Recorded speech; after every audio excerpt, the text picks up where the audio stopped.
오늘의 그 법문 주제는 그래도 난세에도 돈을 버는 사람은 벌었고 또한 7년이 가물어도 그 속에 또한 살아남는 사람은 살아남았다라는 그런 차원을 본다라면 부처님 말씀에 의한다면 모든 건 기운이잖아요.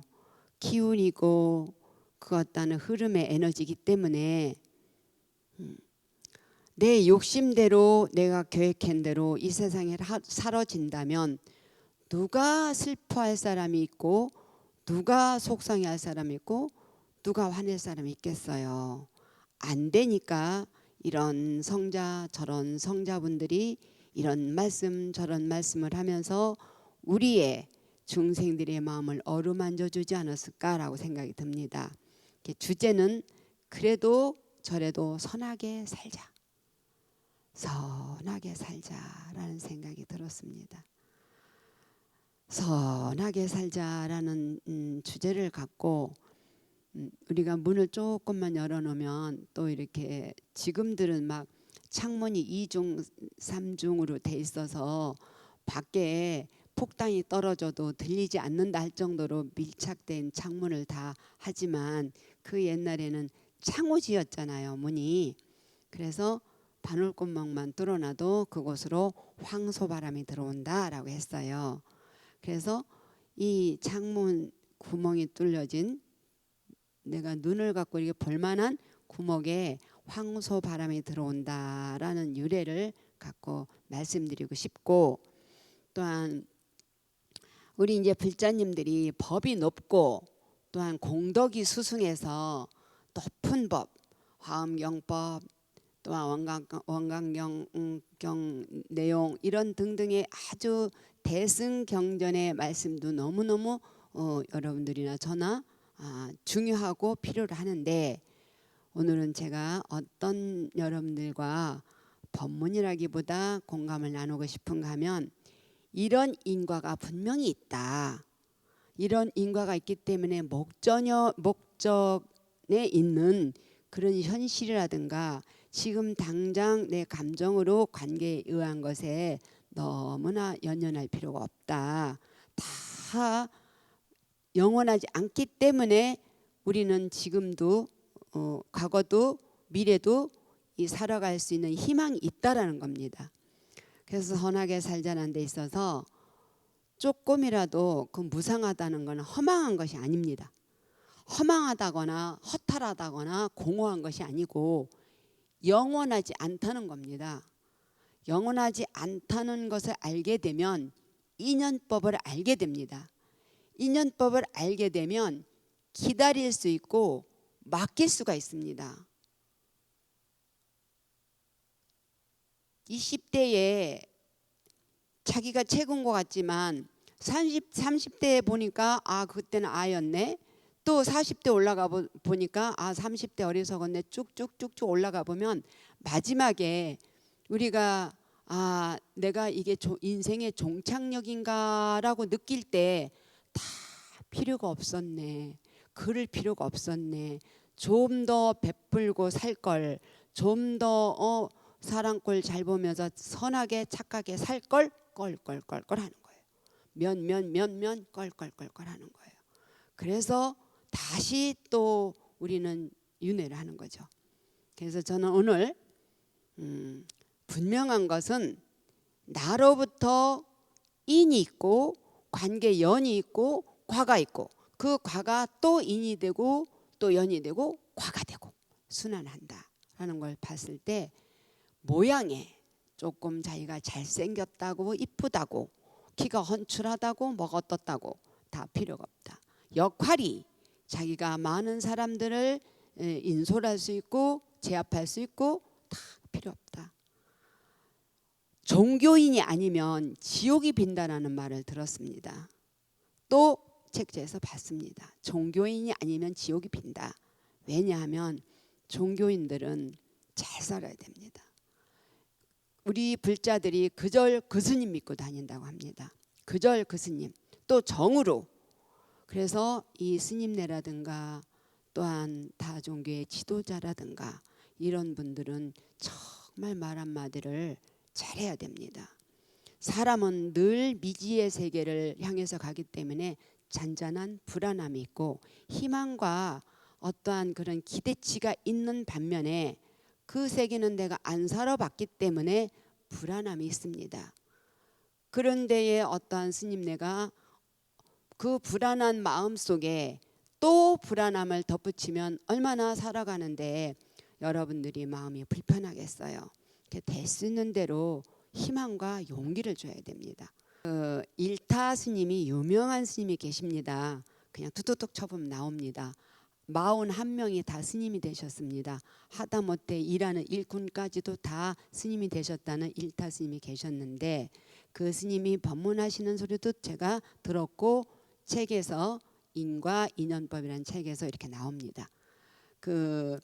즉 뭐냐면 유명한 스님도 그 수행을 하지 않고 지극하게 닦지 아니하면 하다못해 사람들이 다 싫어하는 몸을 받는다라는 내용입니다. 이제 그 책에 보면 저도 명학동지라는 얘기를 했어요. 그래서 절에서 좀 더 자기 통장이 좀 두툼하면 명학동지 이런 얘기를 들었습니다. 조선 중기 때에 동네 범어사에 동학명지라는 그런 스님이 있었습니다. 그분이 업보와 그 환생에 대한 내용인데 절에는 이제 그 총림이다라고 하면 거기에 유론도 있고 선원도 있고 강원도 있고 있습니다. 그래 그분은 강사도 아니고 법사도 아니고 어떤 선사도 아니고 조금 돈을 많이 갖고 있는 그런 스님이었습니다. 그래서 그 스님이 돈을 그렇게 갖고 있으면 조선시대니까 없는 시대니까 좀 쥐기가 있었습니다. 그래서 마을에서 이런 진사급들이 오시면 그 스님을 찾기도 했다고 합니다. 그런데 어느 날 꿈을 딱 꾸고 있는데 그 어떠한 그런 우물가 같은 데서 파란 용이 이렇게 올라오더니 점점 커지더니 그 누각의 기둥을 타고 용이 승천하는 꿈을 꾸고 뻗쩍 깼어요. 약간의 낮잠을 주무실 때 뻗쩍 깨서 이게 웬일인가 하고서 해가 너울너울질 때쯤에서 이렇게 그 누각을 가보니까 거적대기를 둘러쓰고 누워있는 거지 아이가 하나 있더라는 거예요. 그래서 너는 왜 여기 와 누워 있느냐 하니까 저는 부모도 없고 먹을 길도 여차저차해서 절에서 밥이나 얻어 먹을까 하고 왔습니다 라고 하는데 그 말발음이 또록또록하고 불쌍해서 데려다가 깨끗이 씻겨 놓으니까 인물이 훤하더라는 거예요.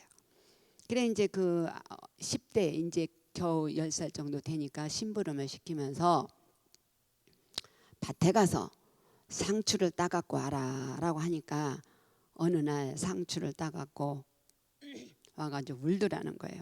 너는 왜 우느냐라고 하니까 손가락을 약간 찔려서 피가 나서 웁니다 라고 하니까 그 같은 거 손가락 좀 다쳤다고 그렇게 우느냐. 앞으로 큰일 할 사람이 절에서는 3계 대도사가 돼서 만 중생을 구제해야 되는데 그 같은 침이 좀 피가 났다 우느냐라고 하니까 그럼 스님 묻겠습니다. 무엇을? 저는 이 큰 몸에 요만큼 다쳐서 피가 나는 것도 이렇게 아프고 괴로운데 상추를 따갖고 와서 그 상추를 딱 꺾으니까 상추 몸에서 하얀 피가 퐁퐁 쏟아지는데 그런 상추는 얼마나 아프겠습니까? 라고 하더라는 거죠. 그래서 이놈이 비범한 놈이구나 라고 해서 이제 글을 가르치기 시작했어요. 글을 가르치기 시작했는데 거기 이제 지금도 거기가 이렇게 어쨌든 글을 가르치기 시작하는데 우리가 첫 번째에 글을 배울 때 초발심 자경이라는 걸 배워요. 초심은 행동거지에 대해서, 발심은 마음에 대해서, 또 자경은 이 수행 공부에 대해서 나옵니다. 자경에 나오는 구절이 이렇게 있습니다. 그 금생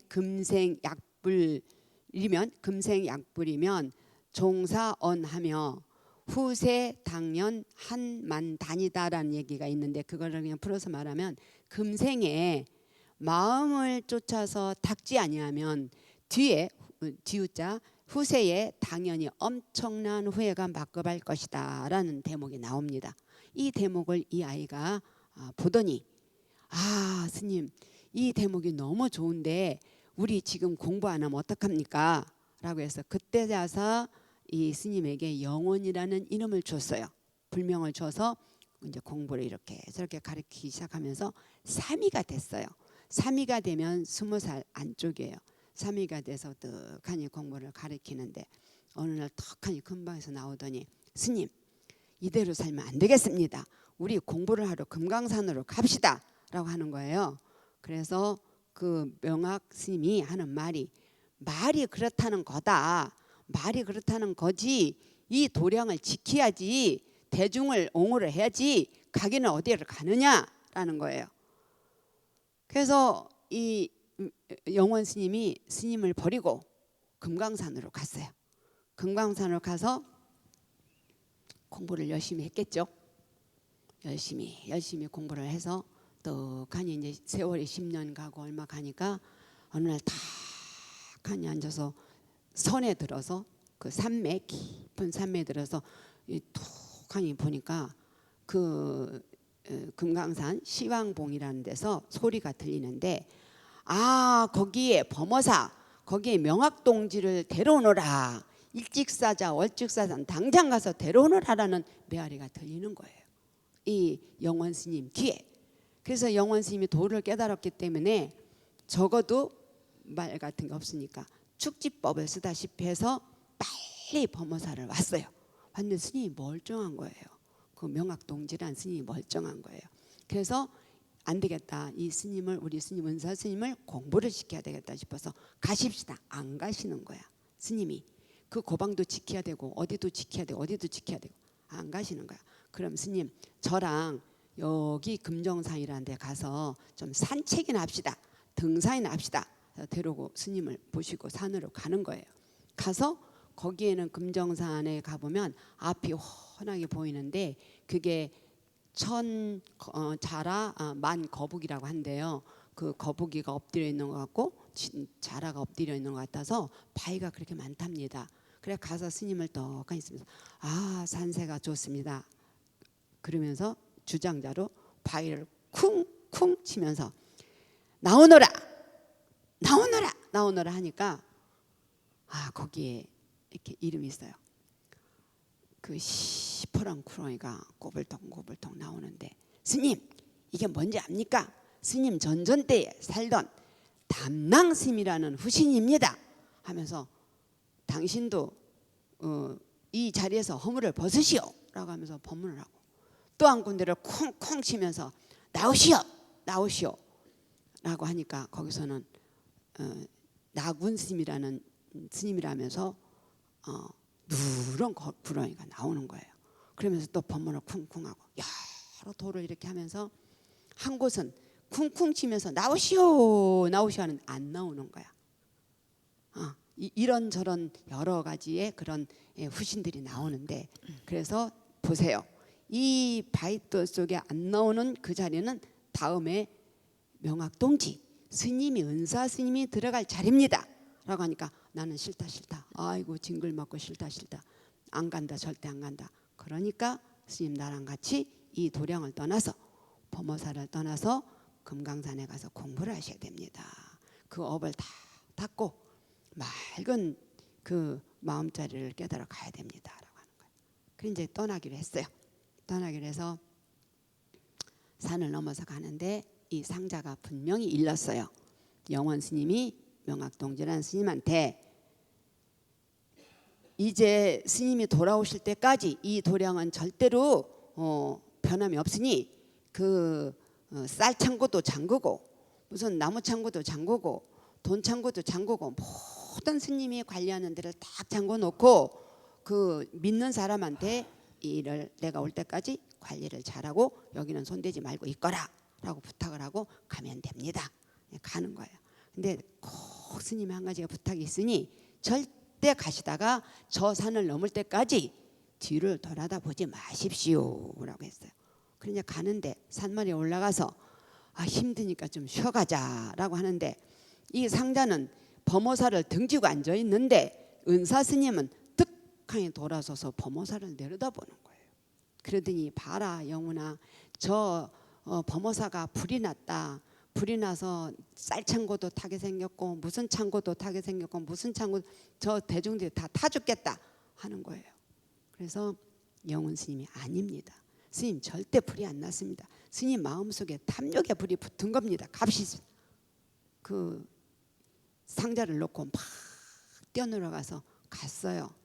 이 명학동지가 범어사로 갔어. 그리고 이제 영훈 스님이 할 수 없다. 인연이 닿지 아니하는 건 할 수가 없다. 라고 해서 금강산에 또 턱하니 수행을 하는데, 진짜 그때는 일직사자 월직사자한테 염라대왕이 호령을 하면서 명학동지를 데려와라 라고 하는 거예요. 이 상자가 불이 나게 왔지만 한 발이 늦어서 은사스님이 돌아가셨어요. 돌아가셔서 뭐 장례를 치른다, 며칠장을 치른다, 며칠장을 치른다 이러고 있는 거예요. 그런데 이 상자는 떡하니 보니까 은사스님이 벌써 탐욕에 꽉 찌들어서 어디로 가 있는 걸 다 아는 거예요. 그래서 이 상자가 하는 말이, 나는 그동안에 은사 스님을 시봉한 일도 없고 받던 일도 없으니 내가 조금 좀 돕겠소 라고 하면서 뒷전에 가면 설거지는 하겠소. 사람이 백철같이 많으니까. 그러면 설거지를 한다는 것이 조용하게 하는 게 사부로 콕콕콕콕콕 그릇을 다 휘젓는 거예요. 그러니까 이놈 봐라, 이 그릇을 다 깬다. 어디서 땡초 같은 놈이 와가지고 이 도량에 이 손님을 치러야 그릇을 다 깨는구나 라고 하는데 그릇이 안 깨지는 거예요. 그러더니 이걸 막 날라서 저리 가고 저리 가는데 삽으로 휙 던지면 선반에가 착 앉아있고, 그릇을 휙 던지면 선반에가 착착착착 그릇이 쌓이는 거예요. 그러니까 대중들이 오, 신통력이 있나 하고 다 깜짝 놀라는 거예요. 그러니 나는 우리 은사 스님을 49제와 천도제를 이렇게 지내겠소 라고 하는 거예요. 뭐나 하니까 다른 건 다 집어치우고 큰 이 손잡이가 있는 무쇠소대다가 흰죽을 한근 끓여서 거기다가 된장을 조금 풀어서 나를 주시오 라고 하는 거예요. 그래, 그렇게 해서 이제 손을 딱 그 솥단지채 주니까 그 얼마나 장산지, 힘을 하는 게 아니라 신통력을 하는 게 뜨 갖다가 놓고 스님을 부르는데 안 나오시는 거예요, 스님이. 그래서 대중들한테 기다려라 하고서 그 금정산, 범어사 금정산 뒤에 가서 스님이 여기가 들어갈 곳입니다 하고 그 바위를 쿵쿵쿵 주장자로 치면서 스님 나오시오, 스님 나오시오 하니까 하얀 구렁이가, 그래도 나만 먹으려고 욕심 부린 게 아니라 시퍼러나 누런 구렁이가 아니라 하얀 구렁이인가. 왜? 대중도 옹호한다는 그런 마음이 있었으니까 하얀 구렁이 쭉 나오는 거예요. 그래서 그 구렁이를 데리고 이제 이 사찰로 내려오는 거예요. 그런데 그 명학동지한테서 돈이 많았다는 소리를 들었는데 돈이 있는 곳을 몰랐거든요. 근데 구렁이가 마당으로 안 나오고 오시래로 들어가는 거예요. 그래 보니까 거기도 돈을 항아리에다 넣어서 묻어놓은 거예요. 그게 못 믿어서 이제 거리 가는 거예요. 그래서 이 상자가 영원 스님이 어디를 금음을 해가지고 거기를 들어가느냐 하면 들어가시는겨 하면서 이제 해가지고 그 솥단지다가 큰 죽을 쓴 솥단지다가 스님 그 큰 몸을 갖고 얼마나 시당하십니까? 그러니 이 죽을 드십시오 하니까 이제 다 먹었다는 거죠. 먹고는 대중들한테 지금부터 그러면서 이제 그 솥단지 세 솥에다가 머리를 찢어서 3번을 찢어서 돌아가십시오 라고 하는 거야. 눈물을 턱 흘리면서 안 하시는 거야. 아프니까. 이 몸을 가지고 스님 어떡하려고 지금도 이때에도 그렇게 스님 머뭇거리십니까? 찌시오 명령하니까 쿵쿵쿵 져갖고 죽었어요. 하얀 그 명학동지가 죽었어. 그런데 다른 사람 눈에는 안 보이지만 이 영원 스님 눈에는 보이는 거야. 뭐가? 그 몸에서 파란 기운에 영혼의 기운이 연기가 나는 거예요. 그 파란 기운을 가는 대로 이제 가면서 대중들이요 이걸 뒷정리를 잘해서 나머지의 장례를 치르고 이 구렁이도 잘 묻어주고 그리고 대중에게 잘 대접을 하시오. 저는 떠나겠소라고 하면서 이만한 그 짱대를 가지고 떠나는 거예요. 그래 금강산까지 가는데 얼마나 멀겠어요. 그러니까 그 파란 그 명학동지의 영혼이 가다가 우막도 들어가려면 거기가 어딥니까? 거기를 어디라고 들어갑니까? 또 어디 닭장소로 갈 거기가 어딥니까? 왜냐? 민가에서 자기도 하고 숲속에서 자기도 하니까 어디 거기를 들어가려합니까? 계속 막으면서 이제 거의 금강산에 다 도래를 했어요. 했는데 몸을 빌어야 태어날 거 아니에요. 그런데 그 마을에 한 40대 된 부부가 아이가 없이 그 절에를 사찰을 살살 다니면서 있는 노부부가 있었어요. 옛날로 말하면 노부부지. 이제 40대 된 노부부 집으로 인도를 해서 쑥 들어가는 걸 확인을 하고 그 집에 들어가서 영운대사가 앞으로 이 집에 태기가 있을 것인데 그 태기가 있으면 분명히 10달 뒤에 아이가 태어날 텐데 그 아이는 저를 주십시오. 분명히 약속하십시오. 그러니까 그 노부부가 참 별놈의 중을 다 봤네. 지금까지 아가 없는 이 집에 무슨 아가 태어나나. 그러시오? 그러시오? 라고 하고 이제 떠났어요. 근데 진짜 태기가 있었어요. 그러니까 이제 10달이 됐어요. 아이가 태어났어. 그래 이제 아이가 어릴 때는 모르잖아. 좀 말을 할 때쯤에서 영운 대사가 나타났어. 그때는 이제 연세가 있으시지. 영운 대사도 그 거적대기 쓰고 있던 그 거지 아이가 나이가 들었죠. 그래서 시간이 돼서 그 집을 갔어. 노인네 부부 집에 가니까 아이가 있어요. 그래서 이 아이가 3년 전에 내가 약속했던 그 아이입니다. 나를 주시오 하니까 그 노부부가 어디 세상에 어떻게 얻은 아들인데 이 아들을 달라고 하느냐. 절대 죽어도 못 준다. 그때는 그런 걸 믿지 않았기 때문에 내 약속을 했지. 못 준다. 내가 죽어도 못 준다. 내 눈에 흙이 들어가기는 못 준다. 난리인 거예요. 너무나 완강하게 거절하니까 영운대사가 할 수 없다. 인연이 안 되나 보다 하고 돌아서는데 그 아이가 팍팍거리고 우는 거예요. 울다 못해 깔딱 넘어가는 거예요.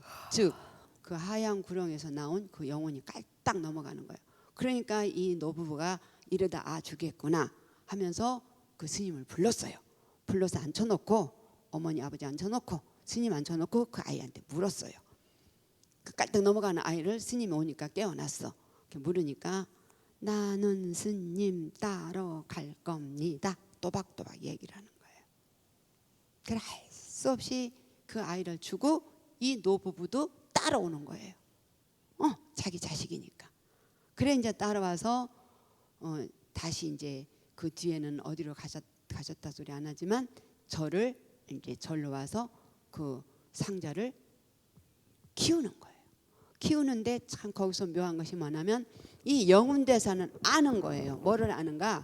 그 무쇠솥에 머리를 짓져서 3번이나 짓져서 가라고 죽으라고 했던 그 과보가 있다는 걸 아는 거예요. 그래서 어느 날 딱하니 이제 그 3살 먹은 아이를 갖다 데려다가 어느 정도 나이가 10대가 되고 기운이 차려지니까 기운이 차려져서 힘을 쓸만할 때 이 영운대사는 그때를 알기 때문에 피하는 거예요. 어떻게 피해? 벽에를 이불 속에다 넣어놓고 피하는 거예요. 그때에 그런 인이 닿으면 이 해를 할까봐. 그리고는 그래서 그 명학동지의 후신이 그 나를 해할 때 그 상자를 해할 때 피하는 거예요. 그런데 그 전에 뭐냐면 그 아이를 데려다가 3살 먹은 아이를 데려다가 5살이 됐을 때 딱하니 앉혀놓고 뭐라고 그랬느냐면 너가 제일 무서운 게 뭐냐 하니까 뿔이 달린 소가 제일 무섭다 그랬어요. 뿔이 달린 소가. 그러니까 문구멍을 뚫어놓고 앉아서 여기서 바라보다 뿔이 달린 소가 들어오거들랑 그 뿔을 확 잡고 네가 이겨야 된다 이렇게 했어요. 그래서 그걸 그 아이가 가만히 3살은 너무 어리니까 가만히 바라보고 있다가 밥만 먹으면 그걸 보라 그랬어요. 밥만 먹고 밤낮 없이 그것만 봐라. 돌아다니면 가서 그걸 봐라. 돌아다니면 또 그걸 봐라. 왜 그걸 안 보느냐라고 하니까 그 스님 말을 듣고 가만히 보고 있다가 어느 날 그 명학동지 후신 그 아이가 이름을 칠 수가 없어. 왜냐하면 3위가 되어 이름을 주니까 드디어 스님 스님 황소가 들어왔습니다. 스님 황소가 들어왔습니다. 어떻게 하면 좋겠습니까? 황소의 뿔을 잡고 막 뒹굴르는 그런 신용을 하면서 아이가 뒹굴르는 거예요. 그랬을 때 이 영훈 스님이 떡하니 내려다보고 그 아이가 그 뿔을 잡고 턱 쓰러져서 한숨 자고 일어나는 거예요. 일어나는 순간에 전생을 보게 된 거예요. 전생을 떡 보니까 아, 내가 옛날에 범어사에서 그렇게 해서 지금의 이 스님이 영훈 스님이 내 상자였구나라는 걸 깨닫고 기가 막히게 이제 상자와 스승이 바뀌었잖아요. 그 영훈 스님을 받드는 거예요. 받드는 가운데에 그렇게 어느 땐가는 나도 모르게 은사 스님을 죽이고 싶은 거예요. 어느 땐가는.